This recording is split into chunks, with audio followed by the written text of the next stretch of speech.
E se a prosperidade, na verdade, fosse um dos maiores perigos espirituais que existem? Pois é, hoje a gente vai mergulhar fundo numa análise incrível do Rafael Soares de Moura sobre a carta à igreja de Laodiceia, lá no Apocalipse. É uma mensagem, olha, surpreendente sobre como a riqueza pode criar uma perigosa ilusão de segurança. Olha só essa frase, sem dúvida, um dos diagnósticos mais duros de toda a Escritura. E foi dito por Cristo diretamente para uma igreja que achava que tinha tudo, que estava no topo do mundo. Então vamos juntos entender por que essa avaliação foi tão severa.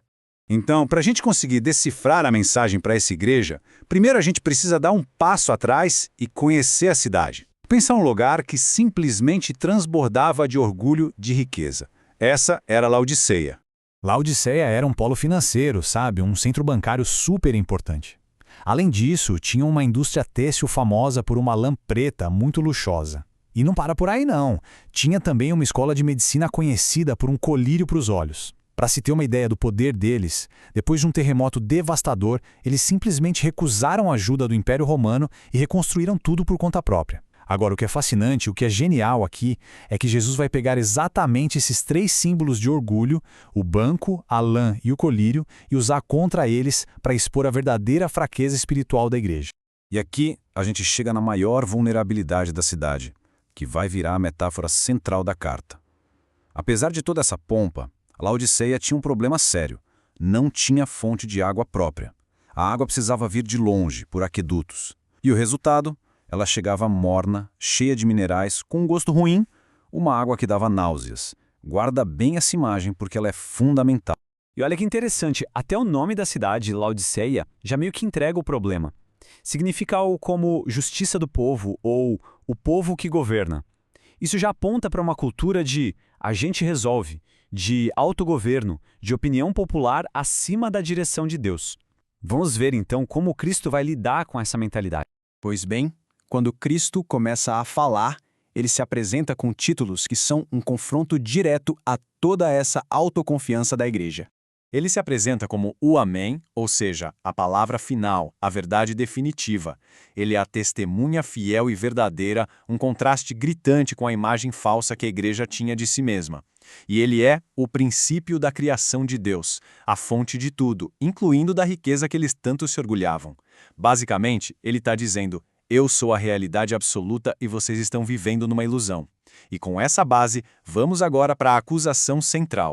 E aqui a gente volta para aquela imagem da água, presta atenção. Porque a crítica aqui não é bem sobre temperatura espiritual, tipo, você não é nem fervoroso nem indiferente. Não, não. O ponto central, o X da questão, é a utilidade. Pensa comigo, a água fria era útil, ela refrescava. A água quente era útil, ela curava. Mas e a água morna que chegava em Laodiceia? Ela não servia para nada, só causava enjoo. A igreja é exatamente isso. Não estava refrescando os sedentos nem curando os doentes. Era espiritualmente inútil. E por ser inútil, era nauseante para Deus. E isso nos leva, então, a um paradoxo simplesmente chocante. Olha só o abismo entre as duas visões. A igreja olhava para si mesma e dizia: eu sou rica, não preciso de nada. Mas Cristo olhava para ela e via o quê? Você é infeliz, miserável, pobre, cega e nua. Laodiceia é talvez o maior exemplo de autoengano religioso da Bíblia, um lugar onde a prosperidade material mascarou por completo uma falência espiritual total. Então, qual era o grande inimigo dessa igreja? Não era a perseguição lá fora, não era uma heresia. O inimigo estava dentro. Era o materialismo, o conforto. Por isso, Cristo, de forma genial, oferece uma solução na linguagem que eles entendiam, a linguagem do comércio, uma espécie de troca divina. Ele diz: comprem de mim. O quê? Ouro refinado no fogo para curar a sua pobreza espiritual. Vestes brancas para cobrir a sua nudez vergonhosa e colírio para curar a sua cegueira. É uma troca direta.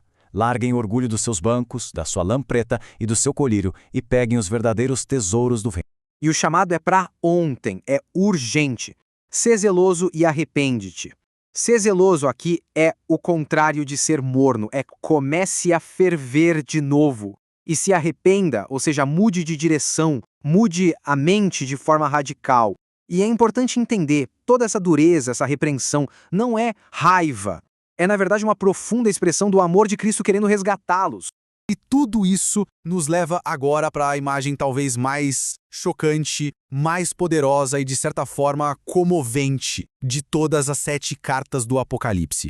A pergunta é, numa igreja assim, tão autossuficiente, tão cheia de si, que organizou a religião de um jeito que Jesus nem parecia mais necessário para o dia a dia, onde é que ele está?